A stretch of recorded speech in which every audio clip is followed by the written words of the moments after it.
Entitled college roommates were mad I didn't cook for them, and they wanted me to pay for the ingredients.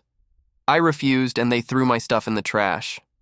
I debated telling this last story after the whole saga with my MIL and ex-wife, but I mentioned it before so many times that I may as well tell it. But it'll probably be my last post here. I know it seems I dealt with a lot of terrible people in my life. I suppose I was just a magnet for it.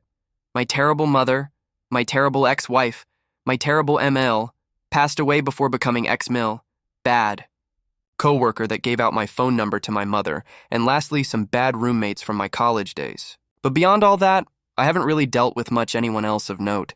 I've got good friends, a good job, and I'm physically active. But there were times I was just drawing in narcissists. Hopefully no more. Back in college, I had to deal with 3 bad roommate guys for 6 months. It was community college, so no dorm. Just a rundown apartment that looked right out of the 80s. I was balancing school and part-time work, so didn't have a lot of money. Funny thing is, I was literally the only one there who knew anything about cooking, much less did dishes. I wasn't one of those hardcore couponers. And there was really only 2 good stores in biking distance. One a typical supermarket, the other a small discount food store. That's where I went the most. I was also no stranger to the local thrift store. My roommates mostly ate junk food or whatever else they could grab that was already made. So for obvious reasons, I couldn't keep leftovers. We also had fights about them not doing their share of cleaning. But that was resolved later as well. 2 of these guys said they were friends before college, and the 3rd roommate fit right in with them for a while. The drama over the food first started when I made myself an egg sandwich for breakfast. 2 eggs over easy or medium with your choice of cheese, bread, and mayo. It's actually pretty good, and a solid breakfast. One of my roommates saw me eating it and asked for one too. I apologetically said no, because I was on a tight food budget, and the frying pan was already in the sink. He rolled his eyes at me and groaned. I told him they were easy to make them himself if he bought the ingredients. Another day I made mashed soft-boiled eggs for breakfast. That attracted more attention. It's eggs boiled just enough to where the whites are cooked, but the yolk is still liquid. You then peel the shell off and mash the eggs in a bowl, with a fork. It can be easy to mess up, and I only really succeeded half the time. But it's great with just basic seasoning and sometimes hot sauce. Haven't made it in a while, but I like to eat it on toast and sometimes over rice. I also made egg salad from time to time. Eggs were cheap and basically $1 a carton at the discount store. I'm also not a big fan of cereal as I had to eat it a lot growing up and prefer a warm breakfast without a lot of sugar. No matter how much I told my roommates they could cook their own food if they let me show them how, they just kept complaining that I made food that they weren't allowed to eat. Even though they wanted to eat good food at home, they were completely unwilling to put in any effort. Compared to these guys, I was the only broke person there. They all had the latest gaming consoles and new laptops. One of them even had a car. I had an old N64 and CRT TV that were pity gifts from friends years prior, a GameCube I'd splurged on, and a used laptop I got secondhand.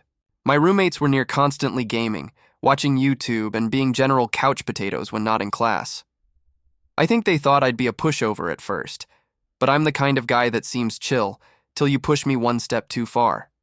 And they did this by stealing my game systems and my food.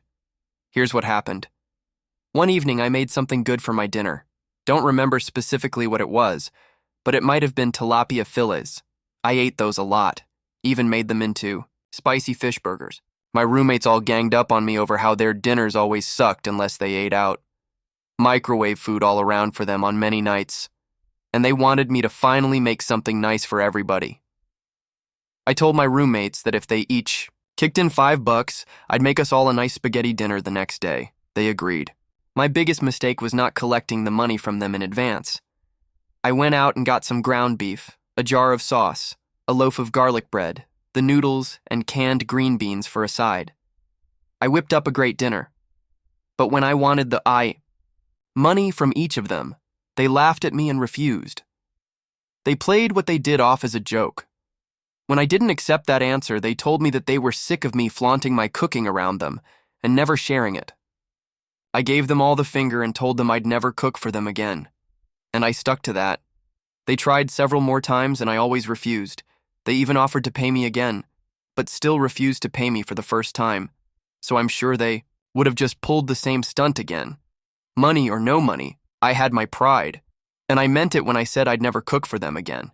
They started acting like kids whose parents wouldn't feed them around me, and were pretty angry when I called them out on it. I wasn't obligated to be their caretaker. I didn't know what kind of homes these guys came from, but they certainly weren't used to not getting their way. One day I came home from work and found all my food missing from the fridge and cupboards, and none of my roommates were home. I was furious and couldn't even confront them. So I just tried to go play video games to unwind. But my consoles were missing. I lost my mind. I went to see an acquainted neighbor living in one of the apartments down the hall and asked advice from him because he was the one who sold me the GameCube. He had an evil idea and said he'd use his digital camera to record my roommates when I confronted them if I wanted, but only if I paid him $20. I didn't really have a choice but to agree. When my roommates finally came back, they were all smug, until they realized their gaming consoles and laptops were all missing. They flipped out, threatening to kick my ass. But I held my ground and told them I wanted my stuff back, or I'd never tell them where their stuff was. Turns out they bagged all up my food and threw it in the dumpster outside a few hours earlier.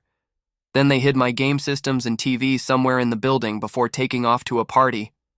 I asked them why they did that, and they claimed it was because they had been drinking all day since it was a weekend. Then tried to say it was just a stupid drunken joke, while also telling me I'd gone too far. I laughed and said they were enormous hypocrites and a-holes to say I went too far after what they did. I just got even. One of them looked like he was ready to hit me, and I drew all their attention to the nearby window. That's when they all saw our neighbor outside the window recording everything with his digital camera. He gave me an okay and took off down the fire escape before my roommates could do anything. I told them that guy just recorded their entire admission. That was bullying, theft, and underage drinking since we were all under 21 at the time. I told them I'd take that recording to the dean if they didn't make things right, because they wouldn't like having that stuff as part of their records.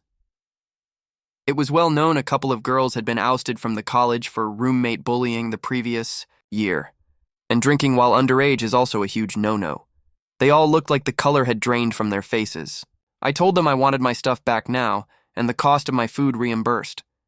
It was their move. They all took off outside as fast as they could. They came back with my game systems and games in a garbage bag, and even retrieved my food from the dumpster and expected me to just take it. But I refused to touch the food because it had been in the garbage for hours, and I would only accept cash.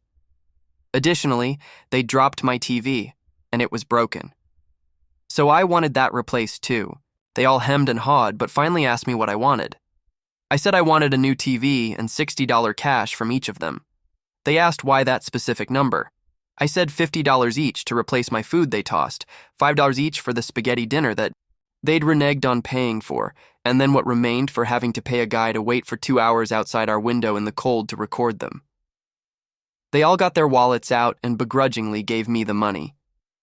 They had all previously bragged about how they had parents and scholarships footing their bills, so they easily had the cash. After getting paid, I told them where to find their stuff I'd hidden, and they stopped bothering me. One of them had a small flat-screen TV in his stuff and just gave it to me to replace what they broke. And then we called things even. But after that, they avoided speaking to me if at all possible, though eventually they all started getting on each other's nerves since I'd ruined their fun. They also never brought alcohol into the apartment again, for fear I'd snitch. And they did try to harass the guy I'd paid to record them. He said he'd take the recording to the dean himself if they bothered him again. So they were SOL to do anything about the situation. Also, for those wondering where I'd hidden my roommate's stuff, I hid them all in their own suitcases that were already put away in the closet, which would have been one of the last places they'd have looked. They were all so pissed it was all right there the whole time.